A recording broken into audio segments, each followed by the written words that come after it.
Bismillahirrahmanirrahim.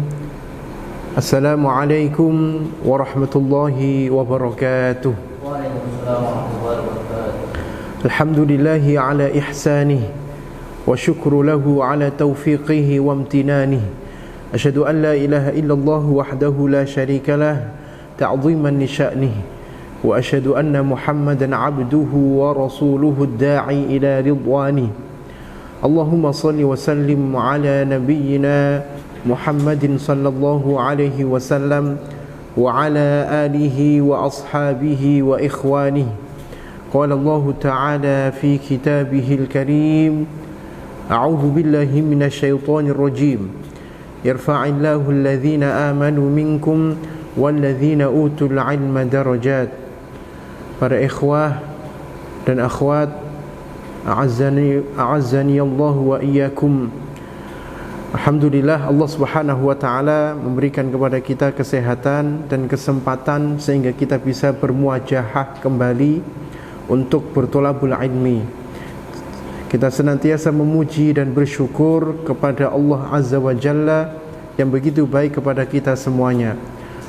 Berikutnya salawat serta salam senantiasa kita curahkan kepada junjungan kita Rasulullah sallallahu alaihi wasallam yang telah memberikan suri tauladan yang baik sehingga kita tahu jalan kebenaran dan jalan kesesatan.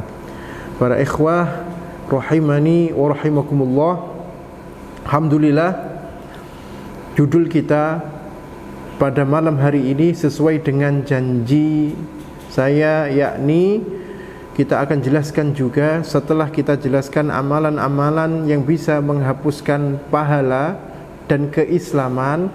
Berikutnya kita jelaskan juga amalan-amalan yang bisa menghapuskan dosa kita agar berimbang.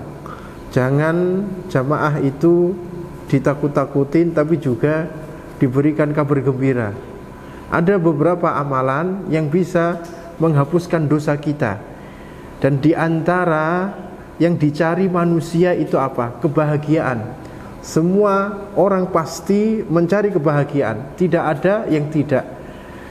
Di antara cara untuk mendapatkan kebahagiaan, Allah Subhanahu wa taala sudah memberikan solusinya, yakni dengan menjauhi perbuatan dosa. Dengan menjauhi perbuatan dosa.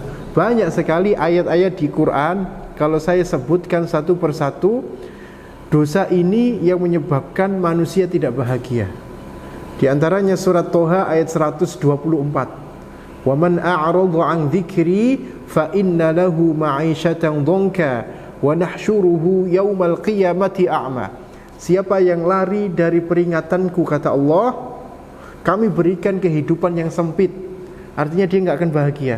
Meskipun hidupnya itu bergelimang harta, jabatannya itu tinggi, resah dan stres ketika mengarungi kehidupan. Bahkan tidak jarang berakhir di gantungan, artinya bunuh diri, narkoba, miras dan lain sebagainya. Karena dia merasa hidupnya itu hampa. Siapa yang lari dari peringatanku, kata Allah, baginya kehidupan yang sempit. Wa nahsyuruhu yaumal qiyamati a'ma, dan kami akan himpun di hari kiamat dalam keadaan buta.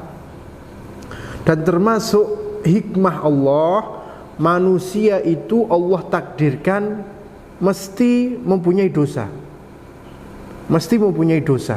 Sekecil apapun tidak ada orang yang bebas dari dosa. Karena Rasulullah sallallahu alaihi wasallam mengatakan dalam hadis riwayat Tirmidzi, kullu bani Adam khata'un. Semuanya anak Adam itu khata'un.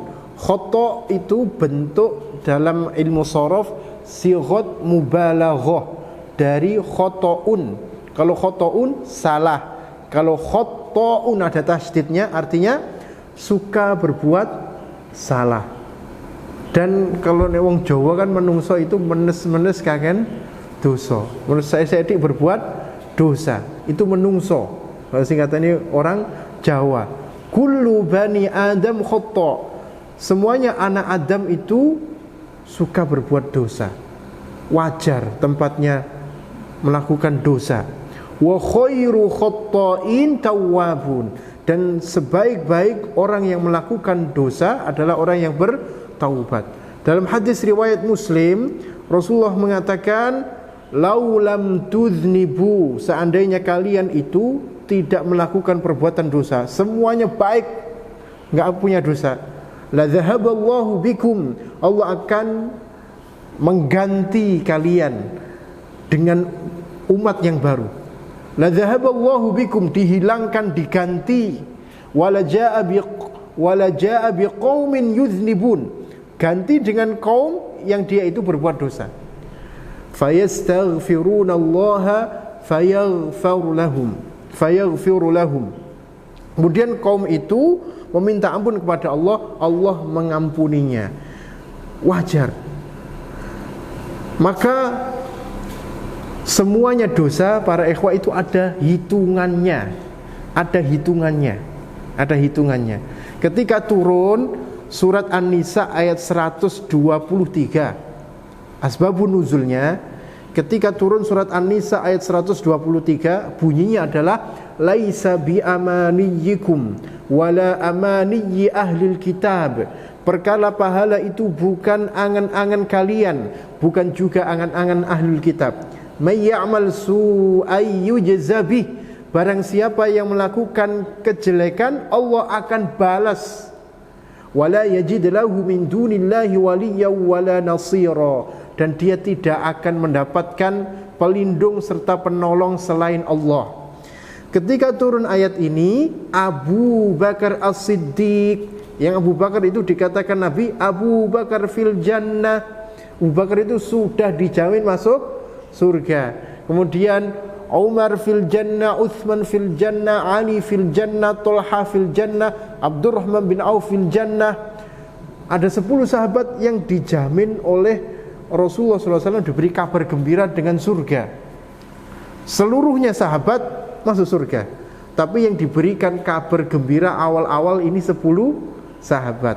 Abu Bakar itu ketika turun ayat surat An-Nisa 123 gundah gulana, karena ayat itu isinya semuanya dosa ada hitungannya. May ya'mal su'ay yujza bih, siapa yang melakukan kejelekan Allah akan balas.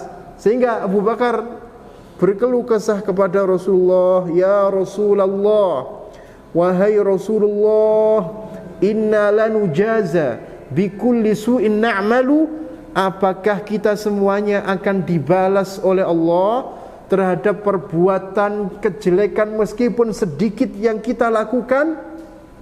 Ini berat, ayat ini berat.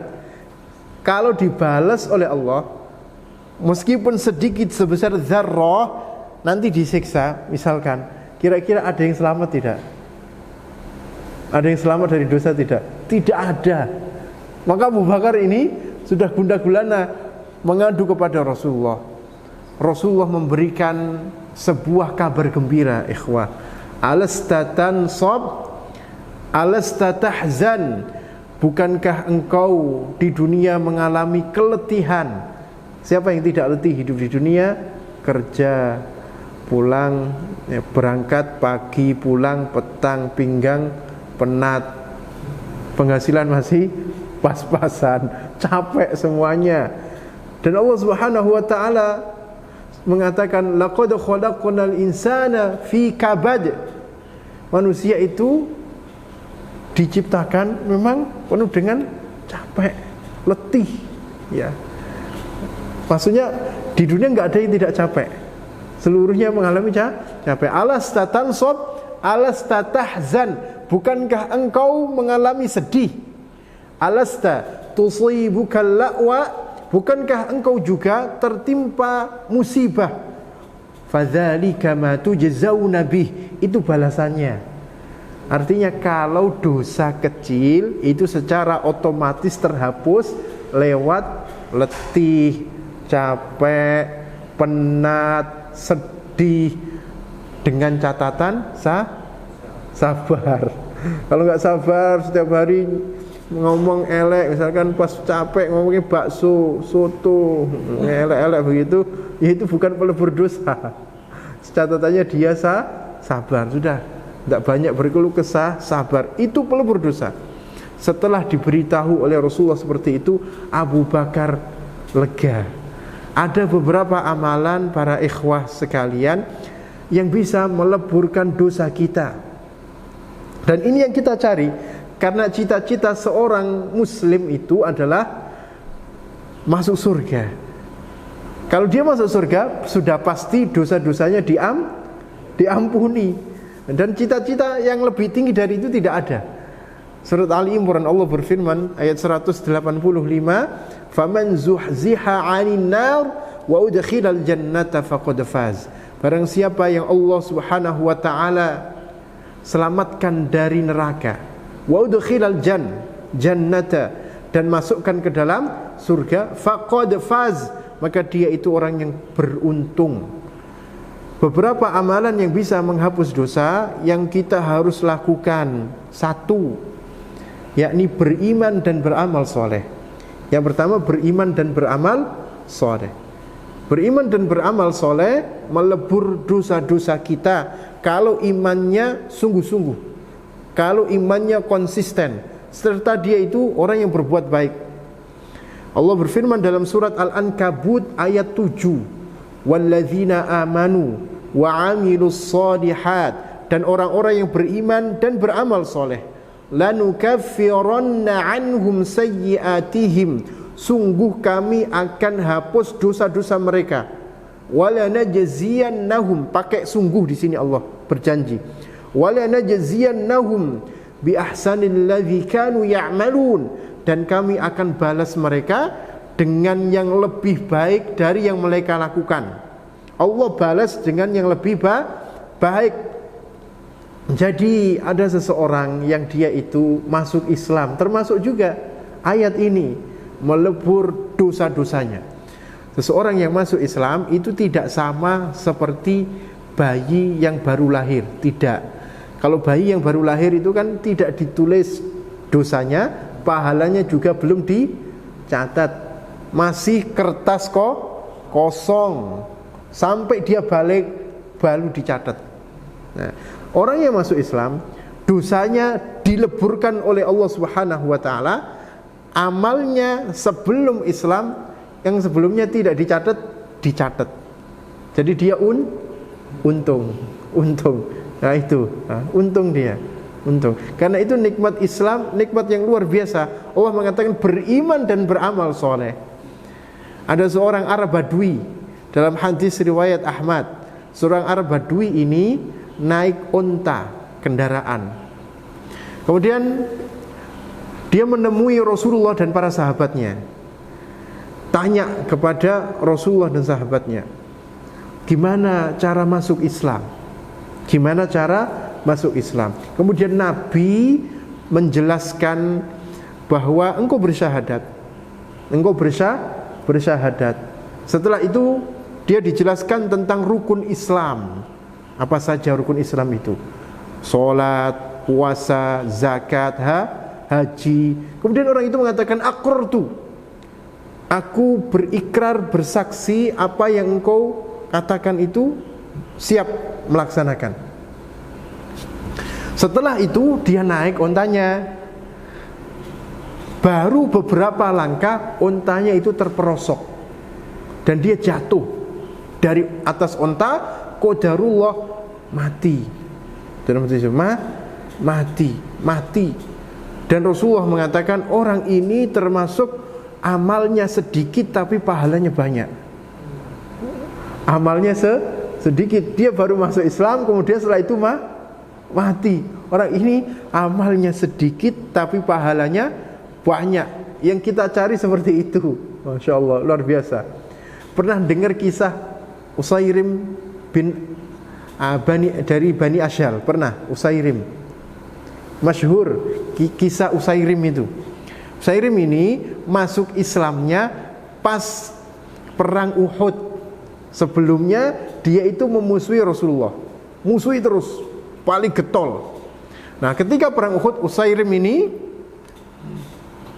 masuk Islam, bersyahadat. Setelah itu ikut jihad, belum sholat, belum melakukan kebaikan yang lain, belum. Artinya belum sholat, belum melakukan ngaji dan sebagainya, belum. Syahadat terus habis itu jihad, meninggal ketika perang Uhud itu. Nabi SAW juga mengatakannya sama. Dia itu amalannya sedikit tapi pahalanya banyak, besar sekali. Khalid bin Walid, kemudian juga Amr bin Al-As ketika masuk Islam itu mengatakan, "Ya Rasulullah, saya mau masuk Islam, tapi saya punya syarat." "Apa syaratmu?" "Wa ma syartuk?" Syaratnya adalah Allah ampuni dosaku. Kalau Allah enggak mengampuni dosaku, sama saja hancur saya dihisab oleh Allah. Nabi SAW mengatakan, "Alam ta'lam, bukankah engkau tahu annal islama yahdimu ma qablahu, bahwa Islam itu menghapus yang sebelumnya. Dosa-dosa sebelum Islam itu dihapuskan oleh Allah Subhanahu wa taala." Jadi yang pertama di antaranya yang bisa menghapus dosa kita adalah beriman dan beramal soleh. Termasuk yang sudah Islam juga sama. Kalau dia konsisten terhadap keislamannya dan berbuat baik, insya Allah Allah ampuni dosanya. Yang kedua, di antaranya yang bisa menghapus dari dosa-dosa kita adalah taubat. Apa? Taubat. Taubat ini sama tadi, sama masuk Islam, di antara yang bisa menghapus dosa secara jelas dan ada nilai tambahnya. Tambahannya apa? Orang yang taubatnya tidak taubat kapok lombok. Tobat kapok, besoknya melakukan lagi, kapok, besoknya melakukan lagi. Kalau terjerumus, taubat yang sebelumnya itu masih berlaku. Masih berlaku. Terus dia jangan putus asa. Apakah Allah ampuni? Allah ampuni. Sampai puluhan pun Allah ampuni. Terus jangan putus asa untuk bertobat, dan taubat sebelumnya masih berlaku. Allah Subhanahu wa taala berfirman, "Illa man tab", kecuali orang yang bertaubat, wa amana, beriman, wa amila amalan salihah, dan melakukan amal soleh. Fa ulaika yubaddilullahu sayyiatihim hasanat. Mereka itu yang Allah ganti amal buruknya dengan amal baik. Ulama tafsir menjelaskan maksud surat Al-Furqan. Surat Al-Furqan ayat 70. Surat Al-Furqan ayat 70 ini adalah seseorang yang bertaubat tidak hanya diampuni dosanya, tidak, tapi diganti juga kejelekannya dengan kebaikan. Sama seperti mu'allaf tadi. Yang diketahui oleh orang, taubat itu cuma menghapus dosa. Tapi taubat yang dilakukan dengan benar, dengan syarat, itu bisa ganti kejelekan itu dengan kebaikan, pahala. Nomor 2 apa? Taubat.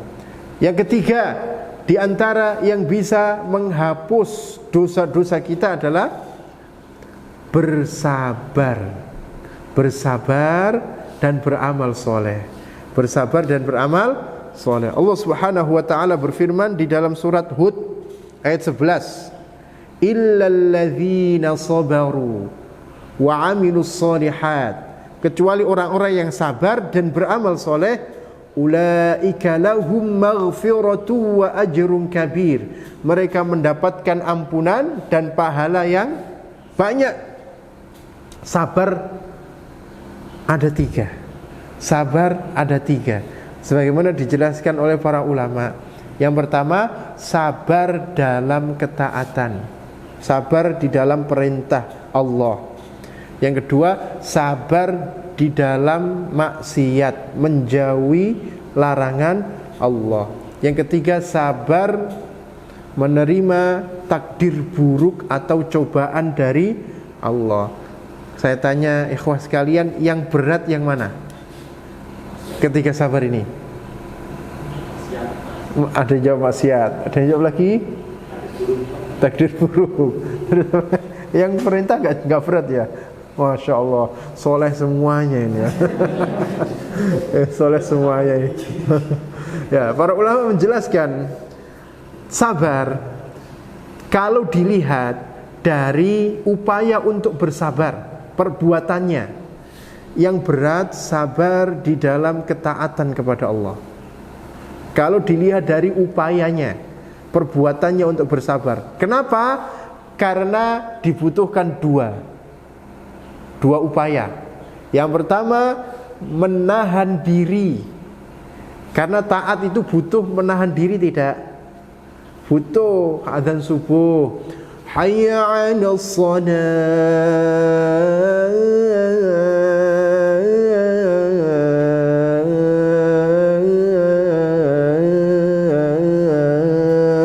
jerantal mancal kemul.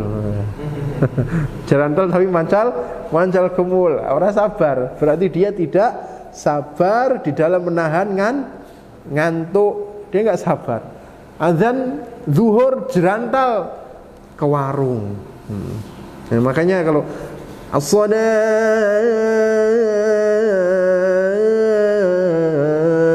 khairum minan naum. Ada yang pendek, ada yang naum. Nah, kalau naum turunnya suwi. Makanya dia turu terus ya. Kalau naum itu bisa dibaca bisa dua rakaat, bisa 2 harokat, bisa dibaca 6 harokat. Namanya mat lain. Tapi kalau azan tidak perlu tajwid. Yang penting tidak tertukar, panjang dibaca pendek, pendek dibaca panjang. Mau baca panjang pun nggak masalah. Nggak masalah. Karena nggak ada kaidah tajwid. Jadi para ikhwah, sabar di dalam perintah Allah diperlukan 2 upaya. Menahan diri, yang kedua melelahkan diri. Harus melelahkan diri. Karena membaca Quran itu butuh melelahkan diri, tidak? Iya. Sholat tahajud butuh melelahkan diri. Iya. Kalau dia nggak sabar 2 ini, nggak akan melakukan ketaatan kepada Allah. Termasuk sholat 5 waktu dan lain sebagainya. Yang kedua, sabar kalau dilihat dari upaya yang berat, nomor 2, sabar di dalam menahan larangan Allah. Karena dibutuhkan 1, menahan diri saja. Maksiat itu cuma butuhnya apa? Ngempet, sudah ngempet. Nggak usah antum itu kemana keluruk-keluruk, nggak usah. Terkadang maksiat itu ada di depan kita, diuji oleh Allah. Ada mbak-mbak pakaiannya you can see ya, ini sabar atau tidak dia. Kalau didelok, yang penting kan ndak kedip, baru sekali pandangan, gundulmu itu. itu ngawur juga. Nah, itu sudah berkali-kali kalau sudah 1, 2, 3, 4, 5. Maksudnya nadratul ula laka. Pandangan pertama itu rezeki bagimu, itu langsung dipalingkan, ndak dosa. Tapi kalau siji loro terus ya dosa. Itu tetap dosa. Itu butuh kesabaran. Dia tobat dari diskotik, terus diajak temannya, padahal di rumah dia, ayo dugem. Nah, kalau dia nggak sabar, ayo gitu. Tapi kalau dia sabar, nggak mau. Dia nggak mau ngempet untuk ikut temannya itu. Terkadang ada di depan mata kita.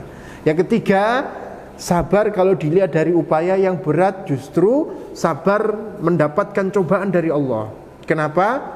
Karena hidup di dunia tidak ada yang tidak dicoba oleh Allah. Tidak ada yang tidak terkena musibah. Ada yang senang terus hidupnya? Enggak ada. Mesti suatu saat dia akan terkena. Namanya musibah. Karena itu penggugur dosa kita juga, penggugur maksiat yang kita lakukan.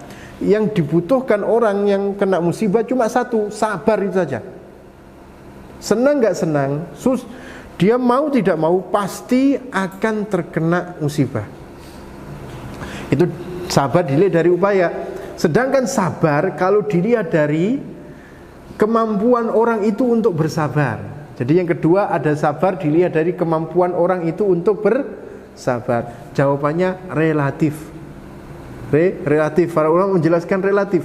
Ada seseorang yang dia itu sholat tahajud gampang, puasa Senin Kemis gampang menurutnya, sholat jamaah gampang sekali. Ngaji one day one juz gampang. Anak-anak pondok sudah biasa. Bahkan tidaknya 1 juz, 3 juz biasa. Tapi diuji oleh Allah menahan dari larangan Allah. Berat menurutnya. Buktinya apa? Dia pacaran dan lain sebagainya, dan dia tergoda dan lain sebagainya. Berat. Cobaan Nabi Yusuf ketika di rumah sendirian dengan Zulaikha itu tidak mudah, berat. Makanya Nabi Yusuf itulah lari. Saya tak istiqomah di sinilah. Insya Allah iman saya kuat meskipun impron saya nggak tahu. Jadi ada iman, ada impron. Imannya kuat tapi impronnya nggak kuat, bahaya juga. Nabi Yusuf lari itu. Kalau laki-laki tetap di situ digoda wanita, orang selamat. Nggak akan selamat. Makanya dia lari, gitu, ditawarik sama Zulaikha tersebut. Karena ada yang mengatakan namanya Zulaikha di tafsir Jalalain. Ada yang mengatakan dia tidak dijelaskan namanya, yakni istrinya Al-Aziz, Imro'atul Aziz, pembesar Mesir. Ada yang dia menerima cobaan, itu lebih berat menurutnya daripada menahan larangan Allah. Jadi sabar yang kedua, kalau dilihat dari kemampuan orang itu untuk bersabar, jawabannya relatif. Ikhwah sekalian, rahimani wa rahimakumullah, Ali bin Abi Thalib pernah mengatakan, sabar di dalam iman itu seperti kepala dengan badan. Yang seseorang itu tidak bisa hidup kalau tanpa kepala, nggak bisa. Seseorang nggak bisa juga beriman kalau tidak bersabar. Iman itu butuh kesabaran. Ada yang masuk Islam diusir oleh orang tuanya, fasilitas semuanya diambil semuanya. Butuh sabar. Kalau nggak sabar, mesti dia muntir. Dan juga sholat juga sama, semuanya. Sabar di dalam iman itu seperti kepala dengan badan. Yang seseorang itu tidak akan bisa hidup jika tanpa kepala yang melekat di badan. Jemaah yang dirahmati Allah Subhanahu wa ta'ala. Sudah berapa? 3. Nah, jelaskan yang keempat. Yang keempat, di antara yang bisa mengampuni, melebur dosa-dosa kita adalah yang keempat, menyembunyikan sedekah. Jadi sedekah yang disembunyikan ini dijelaskan secara khusus oleh Allah. Meskipun sedekah yang ditampakkan itu baik, juga dipuji oleh Allah. Ada orang yang sedekah ke masjid, saya sedekah, dan disebutkan namanya, itu juga baik. Ada yang jawil, itu sedekah kok namanya disebut kan Umar, nyumbang 10 juta. Yang kedua, Wakidi, habis Umar jenenge Wakidi, nyumbang 15 juta. Dijawil, itu gak bener ibu, sedekah kok namanya disebut hamba Allah nyumbang 20 juta, 25 juta. Nah, yang betul itu hamba Allah itu saya. Ini kan bodoh. Itu lebih parah. Itu lebih parah. Sudah hamba Allah malah ditunjukkan. Ya. Karena seseorang yang sedekah terang-terangan itu juga dipuji oleh Allah. Tergantung niatnya. Allah Subhanahu wa taala berfirman di surat Al-Baqarah juz 3 ayat 271. Intu wudus sadaqati fani'immahi. Jikalau kalian menampakkan sedekah, itu baik, kata Allah. Fani'immahi, itu baik. Wa in tukhfuha wa tu'tuhal fuqara. Tapi jikalau kalian itu menyembunyikan sedekah dan memberikan kepada orang fakir, fahuwa khairul lakum, itu lebih baik. Wa yukaffiru ankum min sayyi'atikum, dan Allah akan hapus segala kesalahan dosa-dosa kalian. Nah, ini yang sedekah, lihat kondisinya. Jangan terus disembunyikan, tapi lihat kondisinya. Di saat diperlukan untuk menampakkan, seperti tidak ada yang nyumbang masjid, ada yang mau bangun yayasan sosial, nggak ada yang nyumbang sama sekali. Semuanya khusyuk, tumaknina, berjamaah, diam. Jadi dia menang kuafe begitu, nggak ada nyumbang. Kemudian ada yang angkat tangan, saya Pak nyumbang semen 100 sak. Gitu.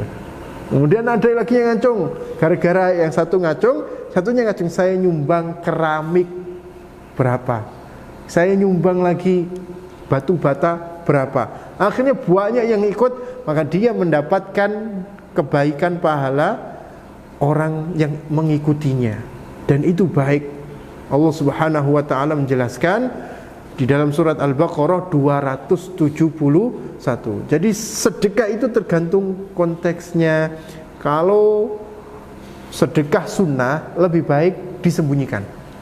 Tapi kalau zakat wajib harus ditampakkan. Orang mesti harus tahu zakatnya kok ning ndi, dan sebagainya. Kemudian sholat jamaah itu lebih baik ditampakkan. Dan sholat jamaah, kalau jamaah orang jelas ning ndi, sembunyi-sembunyi. Sholatku ning ndi, ning Mekah. Tapi nek sholat sunnah sembunyikan.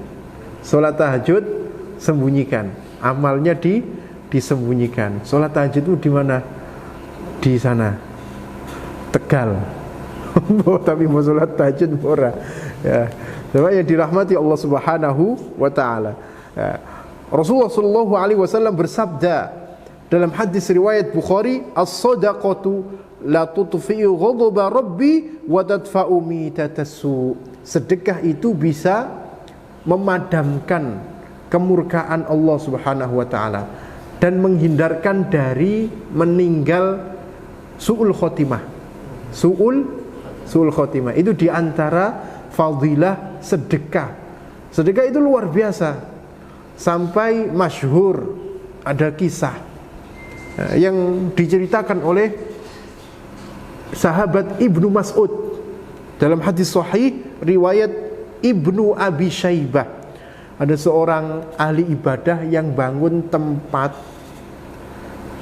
ibadah di kesunyian. Dia membangun beribadah di sana, sholat ya, kemudian dia juga zikir, maca kitabullah iya. 60 tahun ibadah. Berapa tahun? 60 tahun itu lama tidak? Oh, lama sekali. 60 tahun dia menyepi di situ khusus untuk ibadah kepada Allah. Kemudian dia didatangi oleh wanita nakal. Singkat cerita, dia tergoda karena tidak lari, tidak segera lari itu bahaya. Makanya ahli ibadah bisa terjerumus. Akhirnya dia melakukan maksiat 6 hari. 6 hari berzina. Dia menyesal setelah itu, menyesal sekali, dan dia pergi meninggalkan tempat ibadah yang dia bangun, singgah ke tempat ibadah yang lain dengan persiapan yang pas-pasan, bonek, bondo nekat, pokoknya enggak apa-apa. Saking menyesalnya, wis ora persiapan apa. Dan dia tidak makan 3 hari 3 malam, enggak apa-apa. Akhirnya ada jamaah situ yang membawakan 1 roti, yang rotinya itu panjang. Ketika ingin memakan roti itu, dia melihat di pojok masjid ada 2 orang yang sedang kelaparan, megangi perutnya gitu. Akhirnya dipotong roti itu jadi 2. 1 dikasih kepada orang satunya, yang setengahnya lagi dikasih kepada orang satunya lagi. Dia nggak jadi makan. Singkat cerita, kisah yang diceritakan oleh Ibnu Mas'ud, orang itu meninggal. Orang itu meninggal. Yang ahli ibadah yang melakukan maksiat tadi meninggal. Kemudian Allah mengatakan, uhsub hisab. Amal 60 tahun ibadah dengan 6 hari zina. Ternyata lebih berat 6 hari zina loh. Coba bayangkan itu. Ini menunjukkan bahwa zina itu dosa yang besar sekali. Lebih besar lagi kalau yang dizina itu tetangganya. Lebih besar lagi kalau yang dizina itu tetangga yang sudah punya suaminya. Gendeng itu. Lebih besar lagi kalau yang dizina itu kerabatnya. Jadi bertingkat-tingkat itu. Itu padahal yang dinilai pelacur, wanita nakal. Dosane koyo gitu. Hapus itu semua. 60 tahun ibadah hancur dengan 6 hari zina. Kemudian untungnya Allah Maha Pemurah dengan mengatakan hisab dengan 1 potong roti yang dia sedekahkan sebelum meninggal. Setelah dihisab dengan 1 potong roti, amalnya itu mumbul, mengalahkan kebaikan. Untung dia mempunyai amal terakhir di last minute-nya itu sebelum meninggal, sedekah 1 potong roti. Dan ini menunjukkan sedekah itu luar biasa, terutama yang dilakukan ketika mepet. Karena amalan itu, para ikhwah, Allah melipat gandakan melihat kepada, ini kaidah amalan, kondisi seseorang. Karena ada sebuah kaidah, yakni al-ajru biqadri ta'ab. Pahala itu sesuai dengan capek letihnya orang itu. Di sini yang paling besar pahalanya itu yang paling jauh dari tempat sini. Yang paling jauh siapa?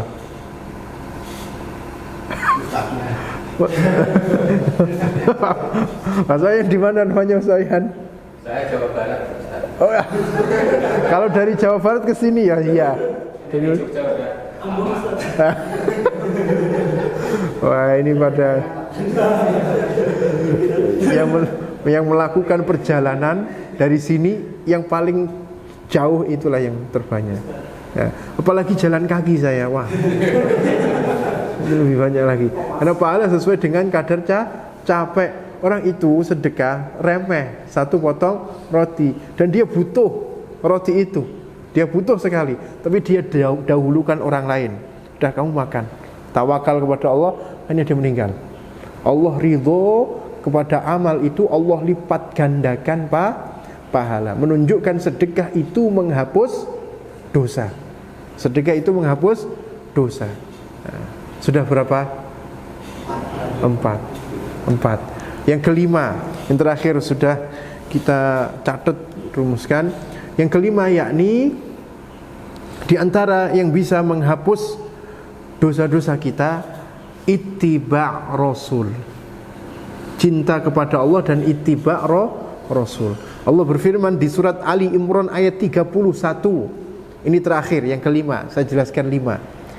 Qul, katakanlah Muhammad, in kuntum tuhibbunallaha, jikalau kalian mencintai Allah, fattabi'uni, ikutilah aku, yuhibbukumullahu wa yaghfir lakum dzunubakum, maka Allah akan mencintaimu dan mengampuni dosa-dosamu.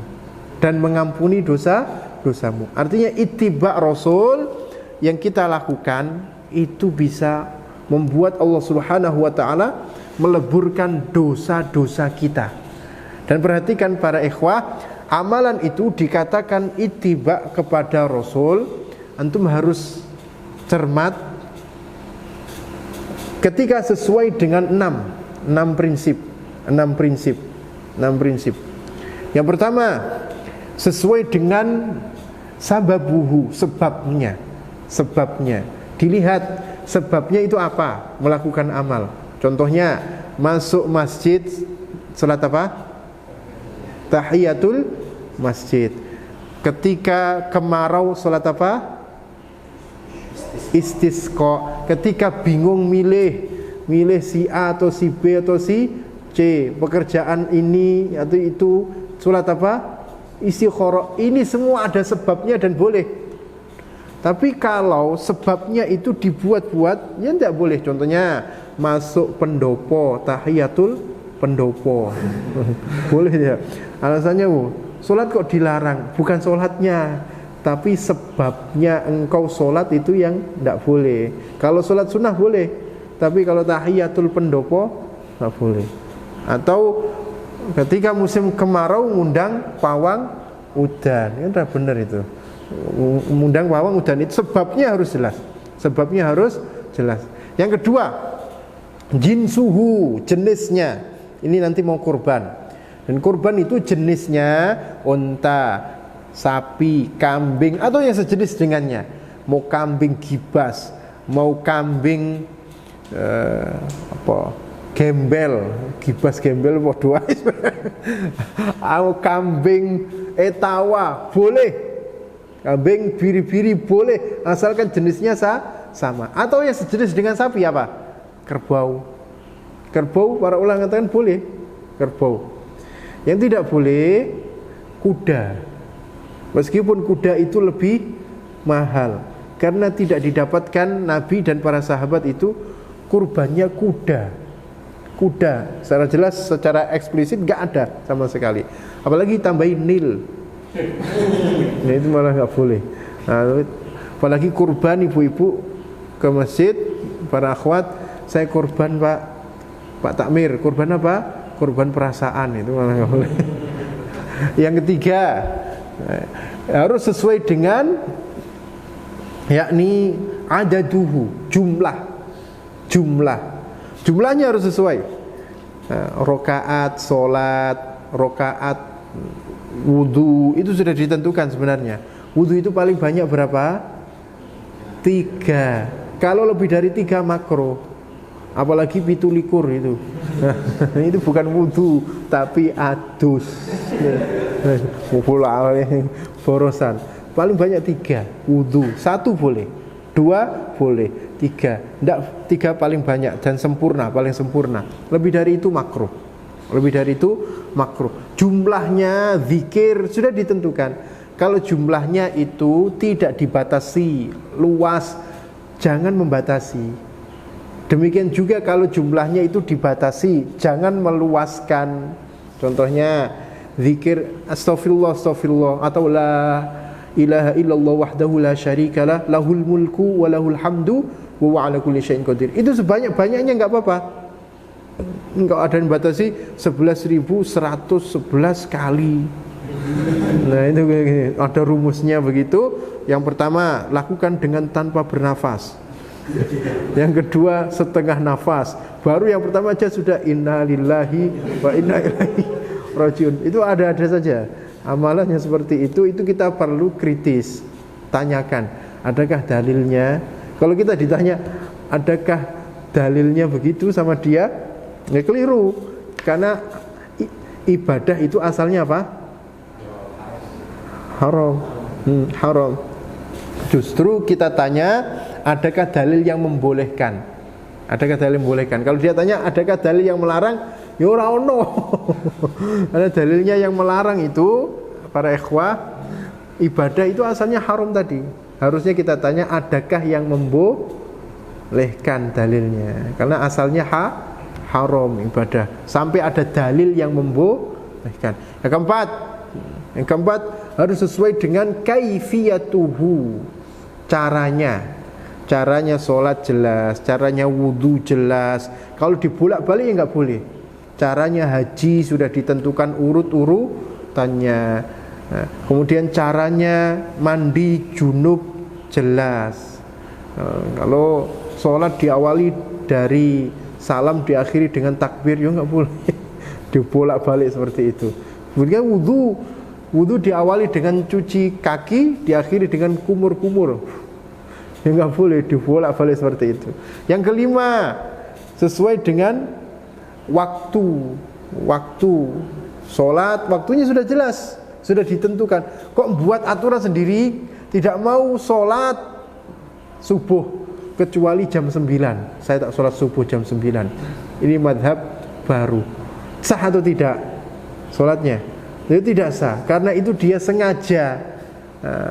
Berbeda kalau begini, dia nggak ada yang bangunin, nggak krungu adzan, blas ora krungu adzan, ora ono sing nangeni, tangi jam 8. Kemudian dia sholat subuh, sah atau tidak? Tidak sah, karena belum wudu. karena belum wudu. Nah, kalau sudah wudu baru sah. Itu kalau catatannya nggak sengaja, sekali saja, nggak pula berkali-kali. Ini menjadi dipertanyakan, itu serius nggak komitmennya? Jam 8, jam 7 sholat subuh, nggak serius berarti sengaja itu. Kalau sekali, 2 kali, oke lah. Tapi kalau sampai berkali-kali begitu, jadi dipertanyakan. Yang keenam, ibadah itu harus sesuai dengan tempat. Ada tempat-tempatnya yang ditentukan oleh Allah. Sholat itu di tempat-tempat suci, mau dimanapun bisa, di tanah boleh, bahkan sholat di tengah jalan boleh tidak? Tabrak motor. Maksudnya jadi tengah jalan, makanya di tanah itu sah. Karena Rasulullah mengatakan ju'ilat li, dijadikan untukku al-ardu masajid. Bumi itu sebagai masjid, bisa digunakan untuk sholat. Bisa digunakan untuk, kecuali yang kotor seperti kamar mandi, kemudian kandang dan sebagainya, ya jangan sholat di situ. Demikian ikhwah, itu diantara amalan-amalan yang dilakukan bisa melebur dosa-dosa kita. Ada 5 yang sudah kita sebutkan. Assalamualaikum warahmatullahi wabarakatuh.